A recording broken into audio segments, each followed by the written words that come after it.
okwasurwe n'Stella k'umugabo uw'imyaka 35 kandi uwibo bwa hato ry'omugenzi ne Gadson Kajungu kandi aba babiri nibatura mu katawuni ka Kachwampare omurubukere Kyegegwa. Zibere saha ina bantere simu ngo Stella na neiba baliyo ni barwana mu dakika 3 benga bantere simu ngo Stella yatera iba ekite mu mutwe nabagamba mu mwiruke mutware mu irwara nabagamba banza murabya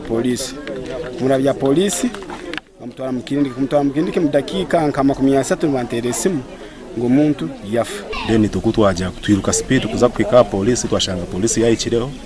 na Kyegegwa yagumza manezo mu cyaro nitutwayikaho maiti twagireba kwenyine Kazunga fira ryo mu irwaro nekigambwa ngo ogwa mutiro muhine go mutwe nuko mushija kutera nduru dera batura bakamwirukanjiza mu kiriniki bakamusyayo arukwisyo gwa hamuheru itokwika mu irwaro tukuma nko kwayikireyo konka kutwahika kwa mulanko kwali bamutire wena noreba ngo babe baramurwana saa tete cyo ekire na habire na ajwera ukabona no musayi abaturani bagira ngo mukazogwa twire nayo twaza kuba hacaro kandi hariho na no mukikuru w'emyaka nkaga outshanjira umwanya nogwe gumwe ari kugira ngo Stella kamushika misi garukosya yamutera hatungo necumuga akampe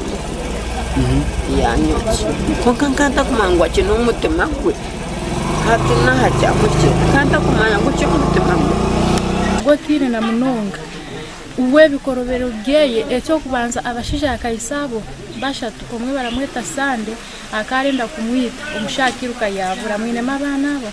ondisho ni Matiya mwine mu muhara weyo omwaka ro kuzarazira gwe bakawukana bamuyamba bamuja tuyambo otugira ari mutabani witu obwo bukajungu gwe babire bamubinje no kumbira Kajungu yaremera bukanyire bayino butayikiraniza abandi kandi ekindi kikuleta obuzibu njala so nkyetaga baguruka icyazi